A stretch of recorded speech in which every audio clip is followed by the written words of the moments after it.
Hey there, everyone. Welcome to A Slice of Life with Kellie and Jon. Today we have Evie was our very first guest, and we have invited her back because she has such a very interesting life. The last time we talked about her hypnotherapy business and everything she does related to that. But before all of that, she was an entertainment reporter and based in Los Angeles. So she has interviewed everyone. And so we thought we'd just pick her brains and ask her a little bit about what she's done and who she's interviewed and maybe get a little bit of the tea.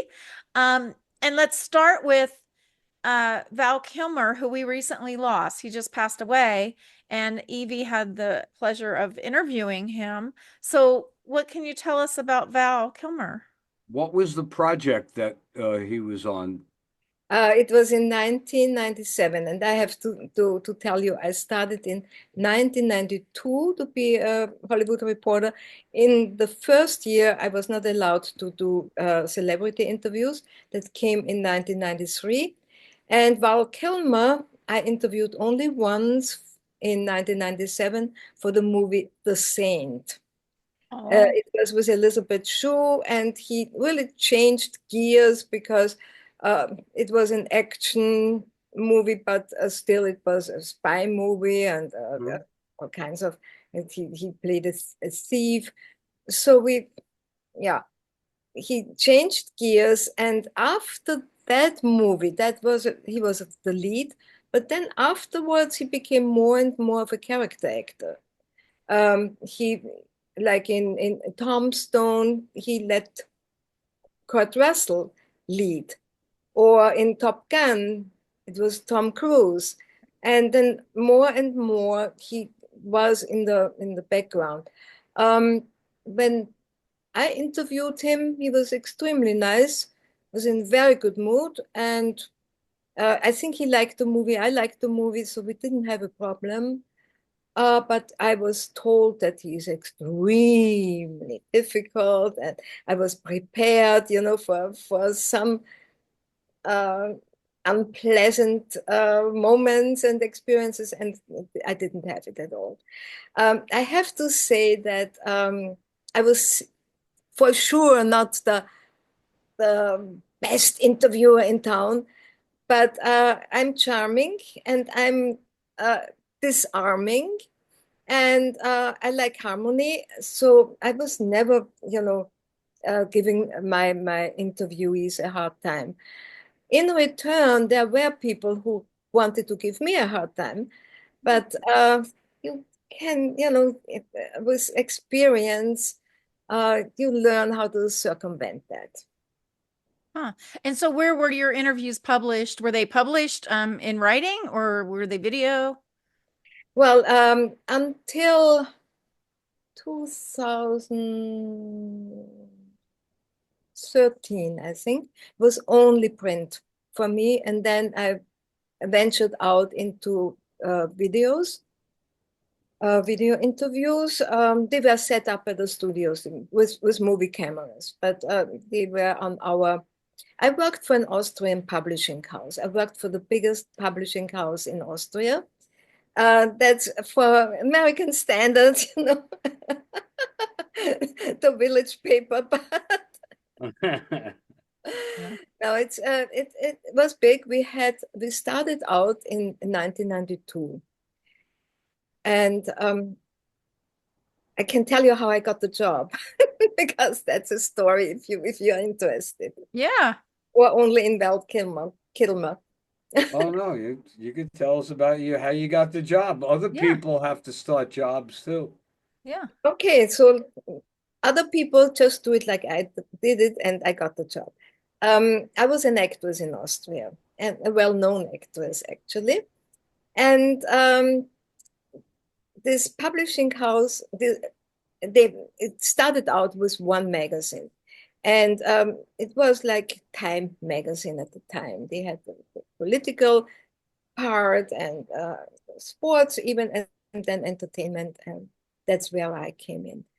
And there was an entertainment journalist, an Austrian entertainment journalist working in Los Angeles already, and they interviewed her. They flew her in, and they didn't like her because she thought she was a star.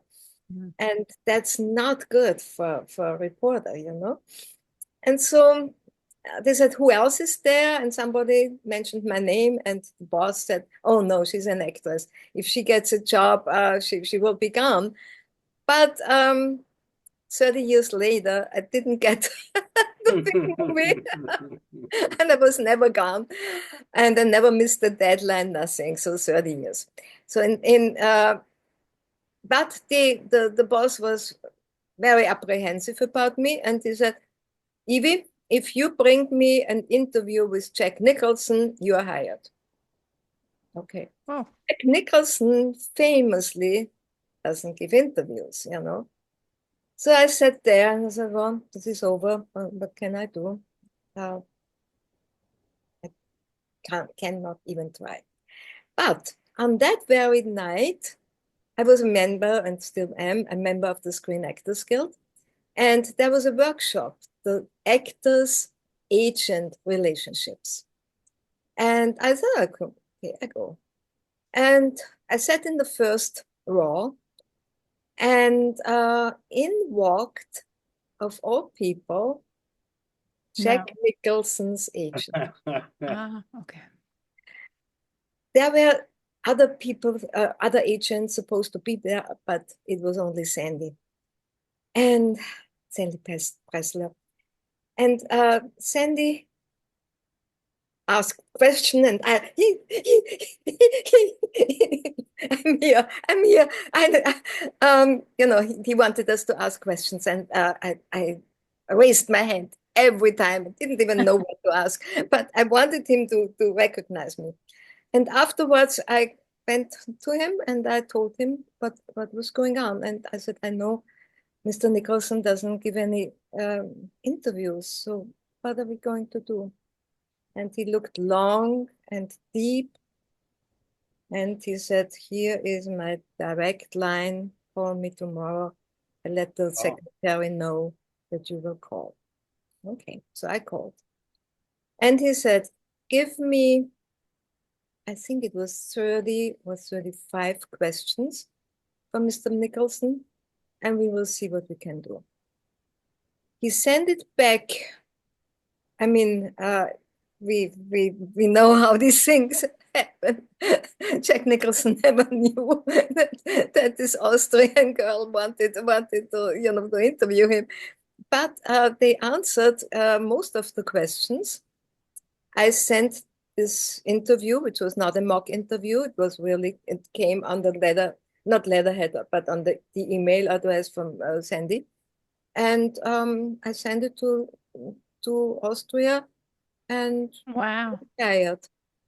Um, this is what you need in every business, but this is what I needed then. Luck. Very inspiring, and that you went for it. The opportunity presented itself and you went for it. Yeah. Awesome. And Yeah. look at what happened. And That is really good. how fortunate that he just happened to.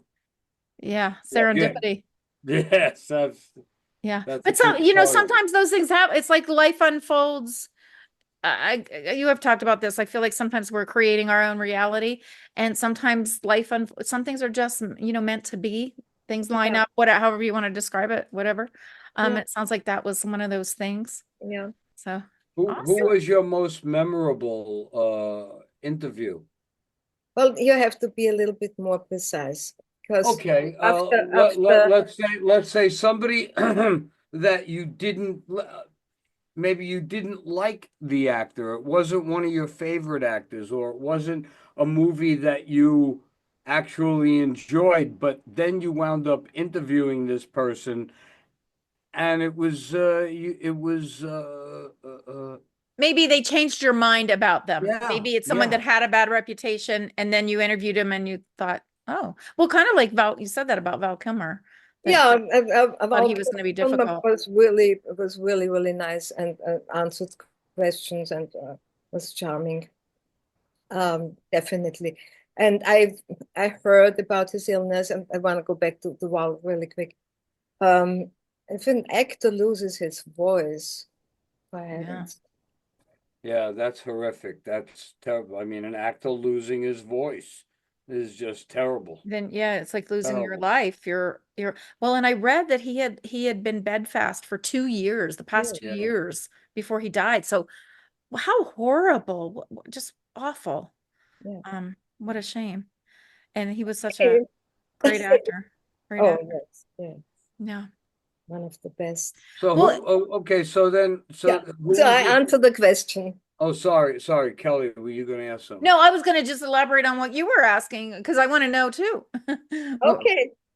It's Or maybe her very easy. favorite, your And, favorite interview? yeah, it's very easy to answer. And you will probably say, what? Sylvester Stallone.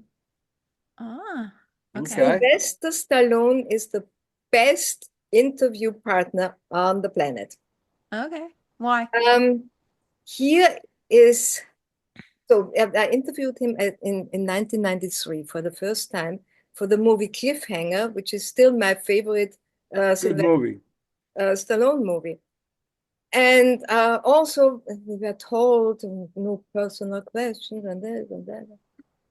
He walked in, and I think we were three at these are. I need to go back, and I want to tell you how this works. You know, I'm not going to. I didn't go to people's houses or uh, the so-called press junkets are usually conducted at the Four Seasons Hotel or another hotel in Beverly Hills, like the London or um, they changed names all the time. Anyway, the Four Seasons was the place to go. And the interviewer was sitting in the room, and then the talent, as they called it, would walk in and then sit down with you, and you shoot your questions, and they answer. And Sylvester Stallone came in, and I was surprised that he's much shorter than I thought. That was my first thought. And then he sat down and he was humble. Yeah, Sylvester Stallone. Mhm. And then he was listening to my questions so attentively. And he would even repeat and reframe and say, have I really understand it correctly? Did you ask this or that?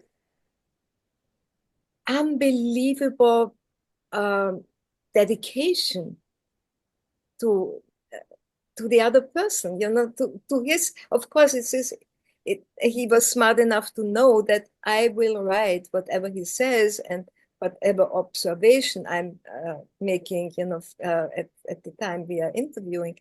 But he was so aware of it and so open. We talked since it was shot in the Austrian Alps.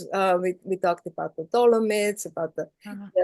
the mountains that we both, know.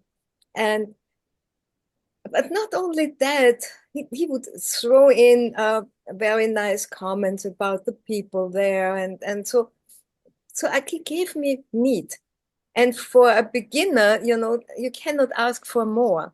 Then I Hmm. interviewed him many more times for all the Rocky Balboa movies and the Expendables, and there were, uh, occasions.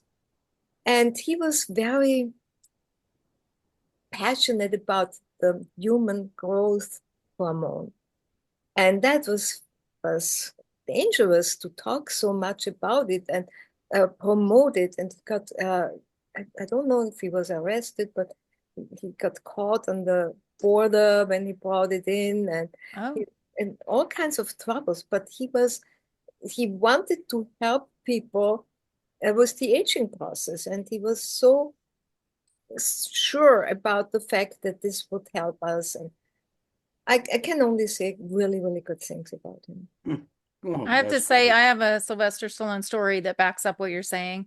I was invited to his birthday party with a friend, Hmm. and the friend took me over to him. It was very small. It wasn't like a lot of people. And he took me over to, or it was a girlfriend that I was with. She took me over to him to introduce me. And he was so polite and so nice. He actually then led me over to a table to get a piece of birthday cake. Like, why would he care? Who am I? I'm nobody. He doesn't know me. But he was hosting his party Yeah, and I was a guest and he treated me as such. And I always loved him anyway because of the Rocky yeah, movies and the story yeah, of how yeah, he believed in himself and overcame yeah. everything that he overcame. But yeah, to meet him in person and just see that he cares about, it seems like he cares about everybody, anybody, He doesn't is matter who you caring. are. Yeah, yeah. Oh, He's a caring human being. Yeah. yeah. Nice, nice. Yeah. It's good to hear those kind of stories about people that make this. He's huge. He really made it. He really could have been a jerk, but yeah, awesome. I Who have who else? jerk stories. Yeah, I keep it for the for the end. Yeah. Um, Um, who was a Well, jerk? wait a Can minute. you say anybody that This was a is jerk? wait a minute. This is interesting.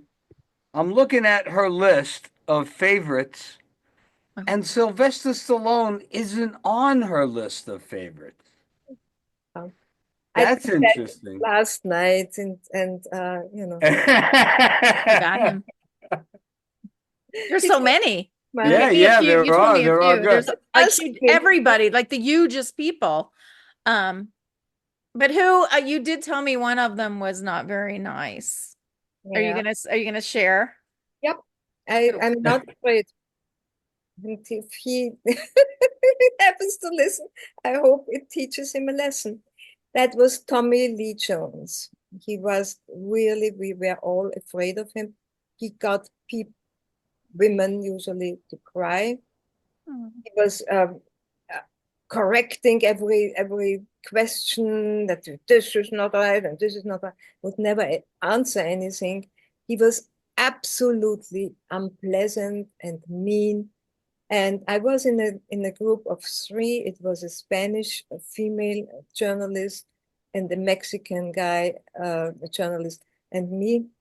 Uh, and he brought the Spanish colleague to tears, uh, belittled the Mexican journalist, was a man, and Huh. somehow spared me the worst, but he wasn't nice to me either. And then I always have these uh, coincidences that happen. Um, my last time I had to interview him, um, I read in an Austrian paper that we have a problem with cattle in Austria, and they wanna breed Angus cattle. And he's a cattle farmer, and the only thing he is interested in is cattle.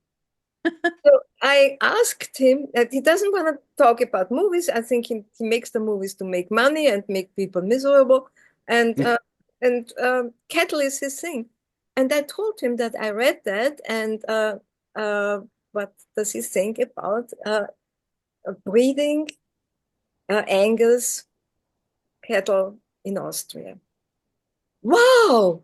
Was he going off that? He loved it. He Uh, had so much to say.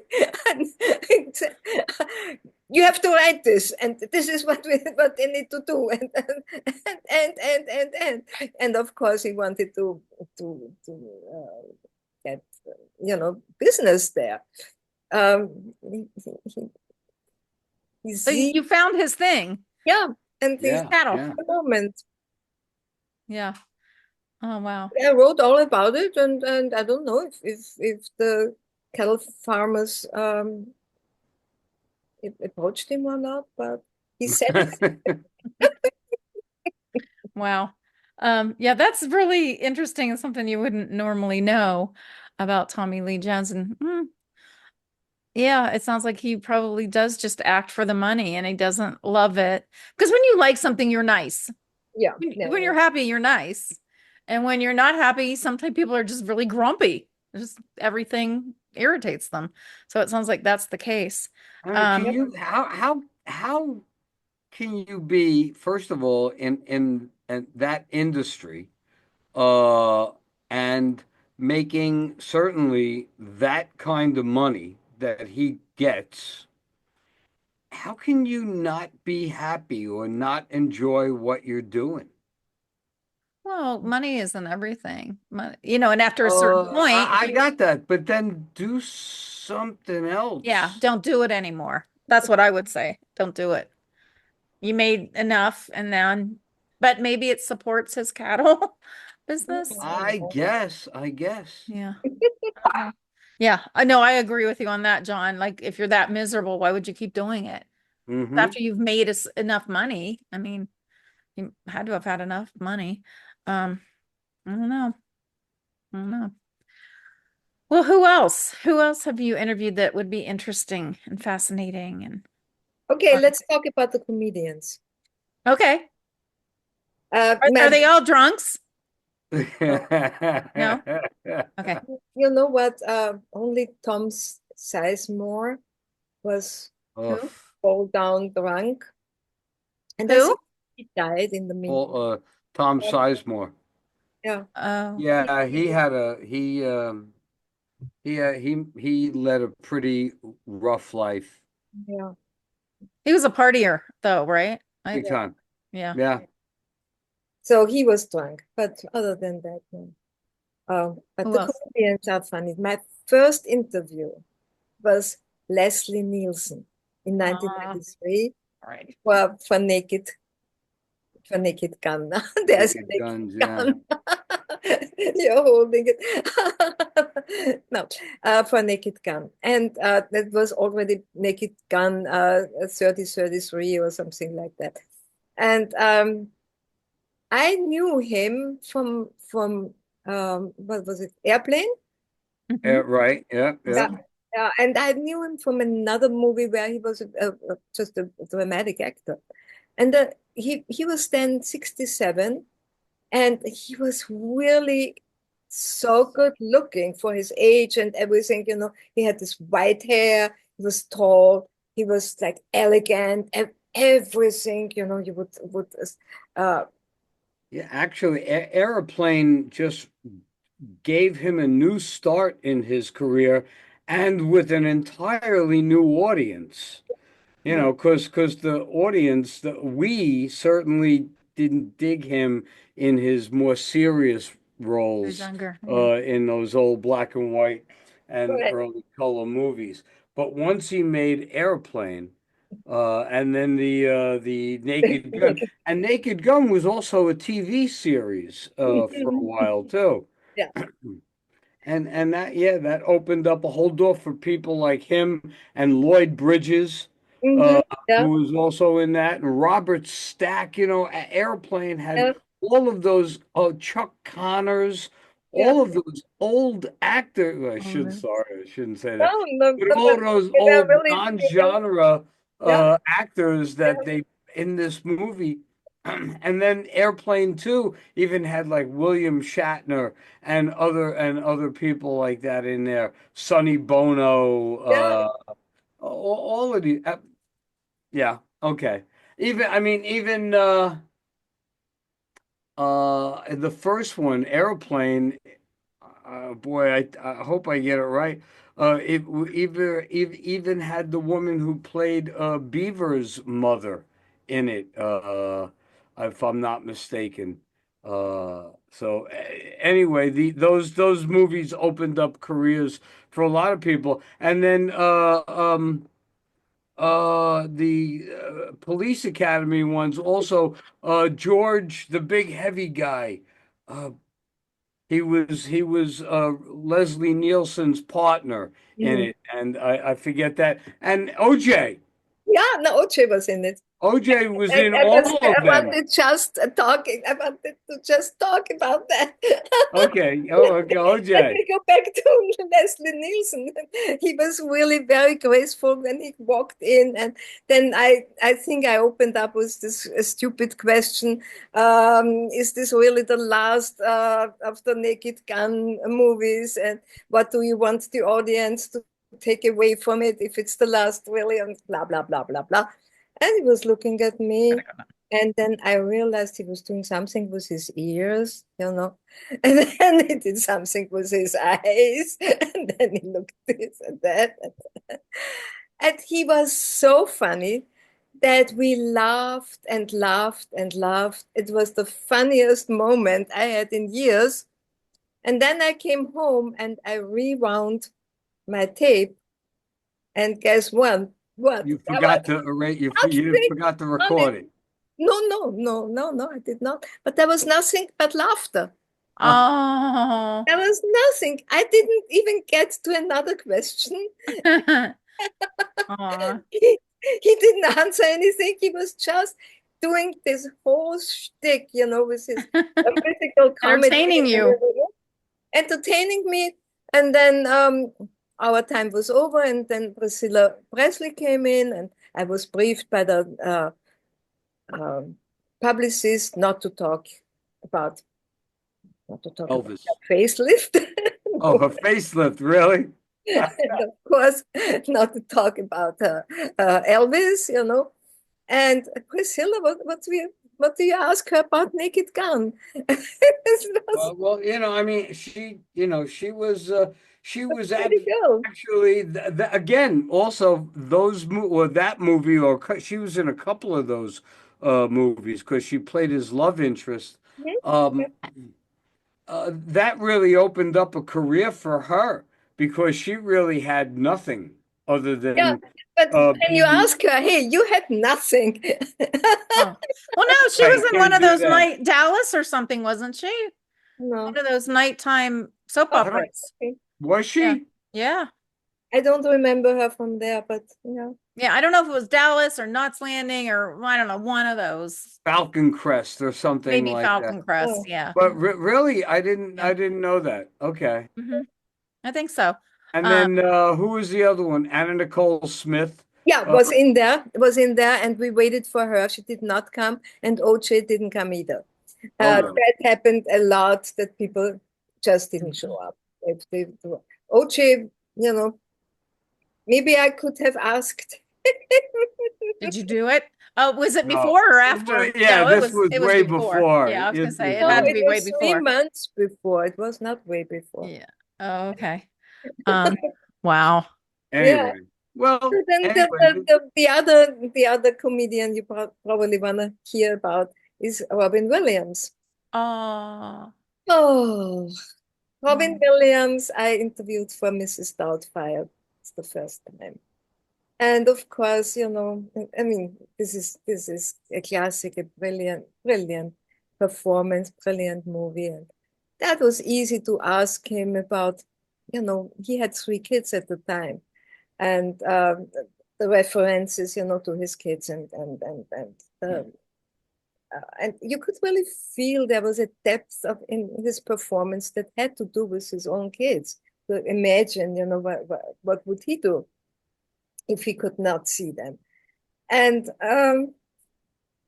that he answered maybe two or three questions in earnest, and then he was jumping on the table, and then he did the Robin Williams stick. Fantastic. Again, I had no copy, nothing. oh no. I could describe what he did, how he jumped on the table, what he wanted to act out and stuff. But it was not a good interview, no. I loved him. I loved him. Yeah. Maybe they feel like they have to be entertaining, or maybe they do that to distract you from getting too deep. They don't feel like they want to go too deep. They just want to put on their persona. Yeah, yeah, Yeah. Huh. Wow. Yeah, he's another one that is missing, gone. Yeah. Yes. yeah. Hmm. Well, And what about Leonardo DiCaprio? I was just hoping. I wanted to give you a hint. I met him also, I think in 1993 or 94 for the first time. He was in two movies in a row with Meryl Streep, Marvin's Room, and then This Boy's Life. Was it Meryl? Streep, This Boy's Life for sure, and Robert De Niro. And Marvin's Room was for sure Diane Keaton. And he came to the interview. No, Meryl Streep was him, in Marvin's Room as well. And he came with Meryl. He was very shy. He was a lanky teenager. I liked him, but you know, He and certainly since '93, he certainly Yeah. has Blossomed. but done then amazing things with his career. he did the second movie that was This Boy's Life, and everything has changed. He worked with Robert De Niro. Robert De Niro probably was rough on him, and I don't know, but can imagine. He grew up in between the two movies. Hmm. And then in 1997, you know what happened. And I'm still upset that he did not get an Oscar nomination for Titanic. It was not fair. Oh, yeah. Fair. But And so, I fell headlong in love with Leonardo DiCaprio. I mean, who didn't? Every female on the planet. But there were not so many uh, people who were sitting across from him yeah. Yeah. and Got to took have a in talk with him. every smile and his smile. I mean, yeah, Was he nice? I mean, what was his demeanor when you interviewed him? adorable, adorable. I mean, the young Leonardo DiCaprio was, ugh, he was Speechless. yeah, your knee was shaking. You were sitting there. Yeah, I can imagine because he seems like he has such a presence and he seems like such a good-hearted person. That's why I was curious, like, is that really who he is? He seems so, He has a genuine. German mother. He has a German mother. Okay. He speaks German fluently. Oh, And we talked about his mother. Irmela is her name. And we talked about the environmental causes, and he was always he said in the early 2000s, I don't remember which movie it was. I think this was the movie with Kate Winslet, uh, when he said, not Titanic, the second one, rendition road or something. Anyway, and he said he's saving his money because the planet will need it. He saved it for the planet. excuse me. Oh wow. So he was even carrying back then. It was The Road to Perdition or something like that, wasn't it? Was that with Kate Winslet again? No, that No, Road to Perdition was Tom Hanks, wasn't yeah, it? no, Oh, road, no, The not a Road. road to. It was something road, additional road. No, Trying to look up his stuff. um. Anyway, yeah, Leo has been my favorite, and Keanu. Excuse me. Otherwise, between the two of them. Well, and he has a great reputation as being a really good-hearted, sweet person. And you know what? The world has enough, and I don't know if I can say it on the show, of a-holes. So you have to cherish and you have to promote the ones who are good-hearted, who care for the rest of the Yeah. world, for the environment, and Yeah. both of Well, them. and like you were saying, John, how can you be so privileged, make all that money, even though money's not everything, and not be grateful? Hmm. And, if you don't like it, then do something else. Because when you have a certain amount of money, you have all those options and freedom. So you don't have to do it if you're that miserable. Why make other people miserable? Um, yeah, why? I don't know. I guess it would be hard to be that famous and have people. I feel like I wouldn't have been a good famous person because I don't like people pawing at me and wanting my attention. And, like you don't know who to trust. Who's after you for just your fame and your money or so I guess there are downsides to it, but then, don't do it anymore. Give it up. Um, find something else to do with your time. So who else? Who are other ones favorites? Other favorites? Angelina. Always. Angelina Jolie? Ah, so a I little stand personal. up for her. I stand up for her. I'm in camp, Angelina. I met her the first time, I think in 1998 for Gia. Okay. That That was her first real project, wasn't it was an HBO it? project, Yeah. and she was fantastic. And Gia was it was so important, and she talked always about it. Because Gia was the first woman who died of AIDS.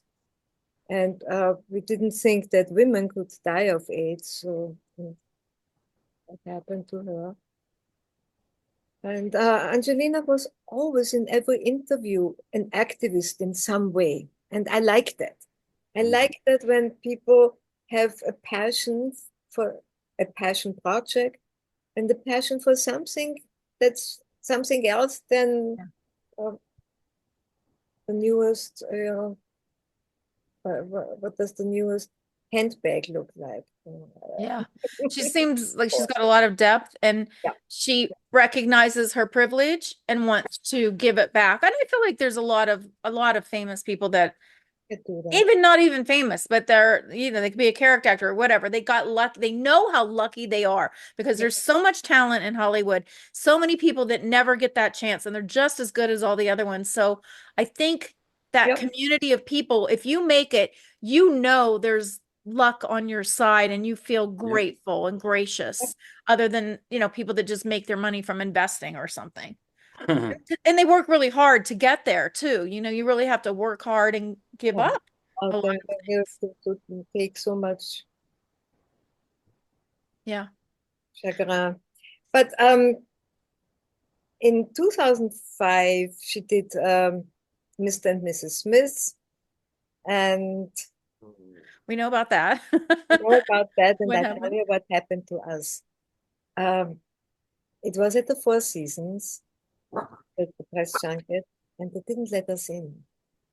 Oh, Publicists were locking the doors. We couldn't get in. oh, There were some um, legal matters with them doing the interview together, and God knows. And then they came out after a long, long time, more than an hour for sure, maybe 2 hours.